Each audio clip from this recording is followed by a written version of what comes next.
Hello, I'm Mario Joyner, Vice President and Small Business Sales Administrator for Nevada State Bank. I'd like to welcome you to today's webinar, where we'll be discussing the Nevada State Bank 2015 Small Business Survey. We'll talk about how business people view the state and national economy, what they predicted, and whether the economy has turned out like they thought it would. The webinar is presented by Nevada State Bank through nevadasmallbusiness.com. We're excited to have one of Nevada's leading experts on economic data with us today to discuss the survey results. Jeremy Aguero is a principal analyst with Applied Analysis who's often called on to provide economic data and to help us make sense of the numbers. His firm conducted the small business survey, and Jeremy also is one of our board of directors at Nevada State Bank. Welcome, Jeremy. Thanks for having me. Thank you for your time. The economy, nationally. So the first question that was posed was, do you believe the national economy is generally headed in the right direction or in the wrong direction? Unfortunately, it seems like we're almost split there between right and wrong. And so I wanted to get your opinion on that and also what you thought were drivers to some of the answers and responses that we received. Do you know what? Overall, people are incredibly pessimistic about what goes on in Washington, D.C. You take a look at favorability ratings, and oftentimes congressmen and senators and those type of things, they have approval ratings just ahead of house flies. I mean, it's that bad, right? And we say that with all due respect and the fact that they do a very difficult job. But when people see all of the divisiveness that goes on, it has a tendency to leave them with the impression that, the economy is sort of spinning out of control, or the nation is spinning out of control. And of course, that isn't right. But people often are pessimistic relative to their expectations on a national stage because we're debating things like foreign policy, and we see so much about the things that are going on there now today between social media and traditional media. You almost can't escape it anymore. Amazingly enough, if you look across the country and you ask people how they feel that their economy is doing locally versus how they feel the economy is doing nationally, they're almost always going to tell you locally we're doing a lot better than we are nationally, with some notable exceptions. Now, all of that having been said, I don't know that that's as important, that sort of almost 50-50 split, let's call it, between we're heading in the right direction and we're heading in the wrong direction, as the fact that so many more people now feel like the nation is even heading in the right direction. There's also some shift afoot relative to the popularity of the president, of course. There's something to consider. We know in that last election, there was some people referred to it as the red wave, sort of this change in the country. Some of that certainly permeated into some of the answers that we saw, where people said, hey, we need a different direction as a country, and reflected nationally and reflected in our survey. Well, it's a great segue to the next, which is to localize it. And you're right, the responses were you were spot on. About 2/3 of those surveyed felt like locally the Nevada economy was headed in the right direction. So it just speaks to your point, but there's some obvious drivers of the optimism. So I'd love for you to kind of expound upon that. Look at all the things that are happening here. I mean, think about all the things that are being reported. Not that we don't have some challenges. I mean, people will come out and talk about the challenges. They'll talk about education. They'll talk about water availability. They'll talk about some of the real issues that we continue to have in our community. But at the same time, look at how we have among the most popular governors in the entire United States. We have an economy that is adding more jobs as a percentage of the workforce than almost anywhere in the United States. We're seeing population migration come in. We're seeing more people go back to work. All of those things are creating a certain sense of optimism. Now, here we're talking about business owners and operators. Right. And we're asking them the question, do you think Nevada's headed in the right direction, or do you think Nevada's headed in the wrong direction? Right? That's essentially the fundamental question that they were asked. And like you said, 2/3 of folks said, you know what, I think it's headed in the right direction. Now let's ask, why do they think that? Why do they see it? Because they see top-line revenues going up, because they see more demands for their goods and services. If they're in the tourism industry, they see record-setting visitor volumes, right? If they're in commercial real estate, they're seeing people come back in and demanding office, industrial, and retail spaces. They're seeing new companies come in. They're seeing $10 billion worth of development activity going on and off the strip. I think that before, we used to talk about all the time that when you would come to your neighborhood, you'd see all the foreclosure signs. I think you and I had a conversation about that one time, right? You'd see that everywhere you looked. You don't see that anymore, or at least you see it a lot less than you did before. Neighborhoods are coming back. We're investing everywhere from downtown to the city of Henderson. We're talking about Apex and the Strip moving forward. Those things are creating that type of momentum. Someone told me one time that growth begets growth and decline begets decline. And I think that's absolutely right. What we're seeing is that optimism and that investment is leading to more optimism and investment, which is great for us. Yeah, it's just exciting to hear all the proposed projects.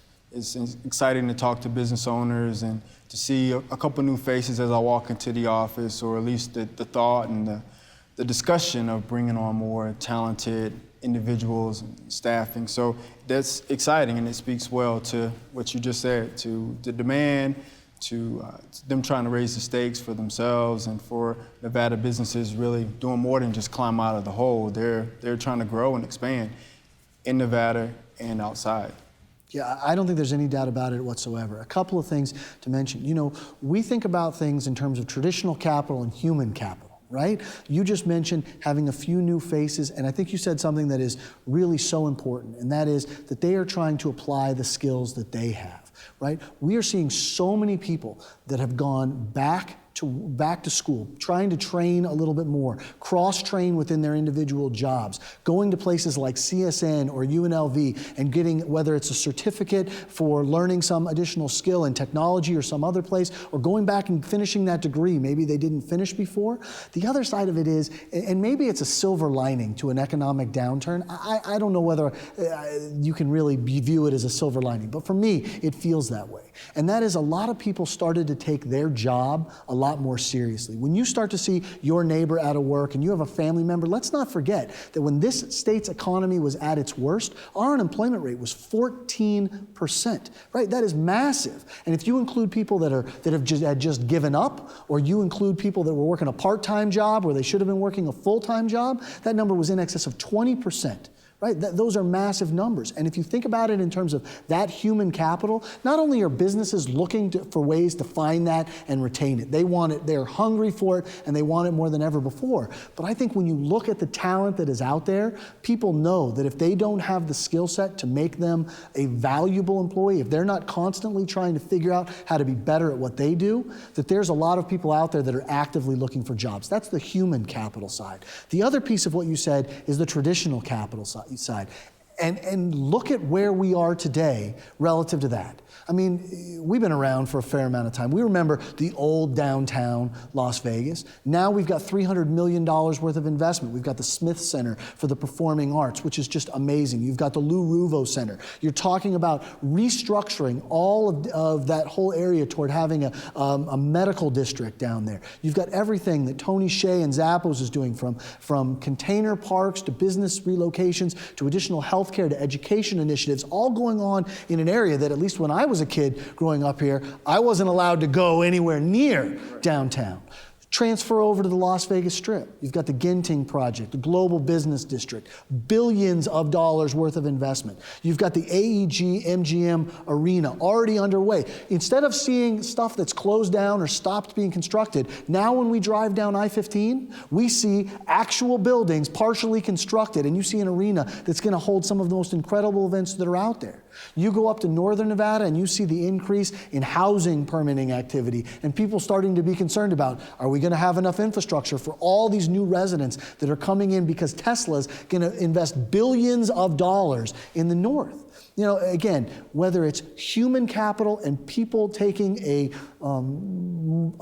having a vested interest, taking more responsibility for their own productivity, whether it's businesses, big and small, that are saying we realize that those employees are so important, or whether it's the investment that we're seeing, I think that optimism, I think you said it perfectly, is tied to the fact that we are taking ownership for our state and we're putting our money where our mouth is. Another thought there is, just from my own experiences, just seeing individuals who had an idea and it's been stuck in their head for years. And what this downturn did for them was, it was the motivation they needed to start their own business or take advantage of an opportunity that was there that resulted from that. So I'd love to get your thoughts on just the new business formation and just in that conversation as well. Yeah, look, I mean, if we look at where the majority of businesses are being formed today. They are businesses with 10 or fewer employees statewide. And we don't know which one is going to be the next Microsoft, which one's going to be the next Switch, which one's going to be the next Tesla. I can't tell you that, but what I can tell you is I'm pretty excited about what they're doing. You take a look at places like UNLV. I'm going to forget the guy's name, and I forgive me for that. But we have a new guy that's head of robotics at UNLV who is like the rock star of robotics. I think his name is Dr. O. Forgive me if I have that wrong. But this guy's like the rock star. What things are going to spin off that? What other ideas are going to spin off where a couple of grad students at UNLV go out there and decide they're going to build something with robotics? What are we seeing in terms of unmanned aerial vehicles, right? We're leading the way relative to some of that stuff, all of which is going to be that spinoff. And if you look at those small businesses and you just consider something generally, we have about 70,000 businesses in the state of Nevada, employer businesses. These are businesses that actually have an employee. But if we look at all the smaller businesses, the partnerships, the sole proprietors, we have 187,000 of those in the state of Nevada, right? Those are the real estate agents, that sole proprietor, that independent contractor that sells insurance or something along those lines. Those are the face of small business, the people that are on the front lines every single day.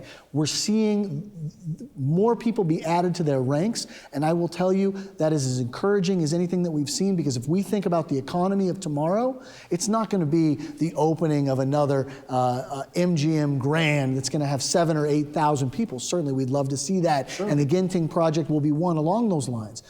But our longer-term viability is not going to come from just focusing on increases in the industry that got us where we are. We don't want to abandon that. It's going to come from multiple specializations, right? Healthcare, technology, those type of things in combination with the fact that we're already a powerhouse when it comes to hotels, casinos, resorts, tourism. The combination of those things will grow, and I believe it's small business that's going to fuel that fire. Just looking in Southern Nevada, you look at downtown, tons of media, tons of activity, new businesses coming. Do you think that's obviously, to me, the spark? But do you see other areas where you see new business formation? Is there another area of town, here in Southern Nevada, and even in Northern Nevada, that you think will spark that kind of buzz that we saw from downtown? Yeah, I mean, look, you've got in Northern Nevada, certainly you've got the startup row that they've got there, where we're seeing some of that stuff happen. Down here in Southern Nevada, you've got the Innovation Center over at Switch, where they are encouraging people to come in, grow, develop, turn into something that is going to be meaningful and helpful. Certainly we look at downtown and everything that's going on there. The fact that, Tony Hsieh likes to talk about this concept of collisions, right? You put smart people in a small area, they go out for a cup of coffee, they talk about their ideas, and sometimes 1 + 1 can equal 3. I think it's pure brilliance, to be honest with you. I think it happens all over the place. Good ideas come from smart people having a conversation that is open and developing friendships and relationships. Beyond that, I think the answer to your question is also yes. Take a look at the city of Henderson and the Union Village project and what's being developed there. Healthcare, development on medical tourism, something we said wouldn't even exist a while back. Look at the other businesses that are continuing to expand. Take Toro University in the South, right? Yes, we are working toward developing a medical school in Southern Nevada, for example. And Toro University, which is today the state's largest medical school, by the way, is very supportive of that going forward. But what's more important to that is that they are investing in further developing that, bringing in things like autism centers, going and providing health care to folks that are abused and need additional assistance, going down to some of the worst portions of our community and having their students provide health care. Again, finding ways to touch all of that is economic development in every way. Whether it's training a new doctor because we need help in healthcare, whether it's building a new development like Union Village, whether it's all of the investment that we're seeing in downtown, whether it's Switch's Innovation Center or the startup row in the north. Every one of those things reflects the fact that we are finding ways to help businesses start up, develop, and frankly, take ideas and turn them into business. Well, the next part of the conversation is just talking about the business environment. And as a business owner, doing business here. And I just wanted to get your thoughts on, your conversations, your research data that would support, that just speaks to the business environment and the business owners and how they feel about our business environment? Sure. Look, I mean, I can tell you a lot about my own personal experience and also the experience of the people that are out there. I think we're all is an exaggeration. I think the general sentiment from folks is that they are cautiously optimistic. That look, I'm a fourth generation Nevadan. I've been here my entire life, and I don't know anywhere else, and I love this community as much as anything that I can tell you. So my vested interest is here. Other businesses have chosen to be here because they've relocated from somewhere like Texas or California or Illinois, and they've moved in. And they're here and they're developing and they're seeing their top line revenue start to increase. They're seeing investment going on in some of their peers. They're seeing increases in some of the signs of demand, and that makes them cautiously optimistic. On the other side, I think that they have real concerns. The caution comes from the other side. Will I be able to get the employees that I need? Right? Will the state legislature make choices relative to tax policy that's going to make it more difficult for me to be profitable, that'll make it less likely that a new business will move here that I would like to move here because that'll increase the demand for my services, right? Will we have problems with water stability? Are we going to have real challenges? The governor talked about, really studying water hard. In California, they've taken measures before that are far beyond what has ever happened before relative to their water policy. Being a business person, I think sometimes we tend to separate it. Being a business person, I'm still a resident of this community, right? This is still my home, right? And so at the same time, while I think business owners are seeing that optimism because it's coming back, they're also recognizing that we have real challenges in education, real challenges in transportation, real challenges in maintaining a pro-business environment for the state of Nevada. And balancing those, I think, leaves business people with a bit of concern, because if those things go the wrong direction, it'll affect us not only in terms of our business, but also in terms of our quality of life. If you look at your conversations you had at the beginning of the first quarter, now we're into our second quarter, as it relates to our local economy, statewide, obviously, are the conversations still the same, or do you still see us pacing and trending along the same path? That is an incredible question. At the end of 2014, there was this surge of optimism, right? There was this, hey man, we're back, right? All of these seeds that we've planted are starting to grow. The economy's taking off. We had 3% increases in visitor volume last year. We're up to the top of the nation in population growth and employment growth and all those type of things. Some of that trickled into that first quarter. I'll be honest with you, right now, that second quarter, what people are asking for right now is just give me stability. I'm not worried about setting records relative to employment growth. I'm not worried about having it be the fastest growth year that we've ever had as a company. What I'm worried about is being able to sustain. What we'd really like to have is 2 or 3 years, or longer than that if we could, where they are slow and steady and down the middle of the fairway, to use a golf analogy. I think that some of that exuberance that people were excited about 2014 is still there. I mean, I think when they look at some of those projects on the Strip, when they talk about Rock and Rio opening down there, those are pretty good. When we talk about the fact that some of those conventions are setting records for the most people ever coming to them, that's good. When we talk about things like K2 Energy winning some national contracts, I think those are all really good, and they are reasons for optimism. But I'll be honest with you, Mario, I don't want to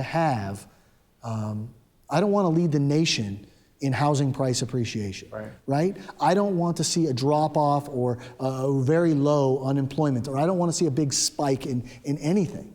Slow and steady is going to win the race, and we have a great foundation we need to continue along those lines. Yeah, I appreciate just bringing us current, and just speaking on where we were from your perspective, first quarter, and just what the tone and sentiment is for where we are now. So I know just in my research in the housing market, the number of investors that are buying and selling, that's down, and those numbers are apparent. But as it relates to investment in other areas outside of housing, do you still see that demand, that urging and longing for investment outside into Nevada? The answer is absolutely yes. Okay. As a matter of fact, I think we're seeing, there was a time when investors were coming in, particularly from other countries, and they just wanted to buy something with blood dripping off of it. I'll be honest with you. Everybody was looking for the deal where somebody had to get out of something and they wanted to buy it at rock bottom prices. That has absolutely changed. What we're seeing now is a lot more of your institutional investors that are coming back into the market and looking for assets. And I don't think there's any better signal for that than the fact that IKEA is talking about moving in and is going to build what is a incredibly large facility here. You want to talk about them relative to a company that is waiting for us to hit certain thresholds, certain marks relative to how much spending potential we have, whether the economy is showing signs of improving. They are absolutely based on the fundamentals and are working that to try and bring it forward. If we look at increased prices relative to land prices, office buildings, industrial buildings, if we're looking at even the fact that some folks are building things that are speculative again in some of these sectors, those are all reflections of the fact that those traditional investors are coming back in because they think that the return on that investment is now worth it. The one area that has me a little bit concerned is the spike in prices that we've seen in the multifamily market. Right? A lot of those investors, as you mentioned, bought up properties, they've put them out on the rental market. We also know that there's been a significant shift into more people renting as opposed to buying as compared to prior to the Great Recession.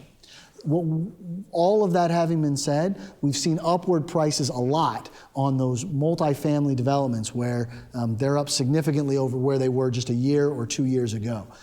That makes me a little bit nervous that not only are we seeing investors start to come in and buy more stuff up, but there might even be some sectors where we're seeing a little bit of overheating in our market. Again, something we want to keep an eye on. Anything else that concerns you? A lot of the conversation was very, very positive, obviously, and it speaks to the sentiment of those surveyed. But any other areas outside of the multifamily real estate area that give you pause at least? Well, look, I think that there's some supply and demand issues relative to the industrial market and not having sufficient amount of industrial space out there, particularly large buildings. That does worry me somewhat. I think healthcare worries me significantly.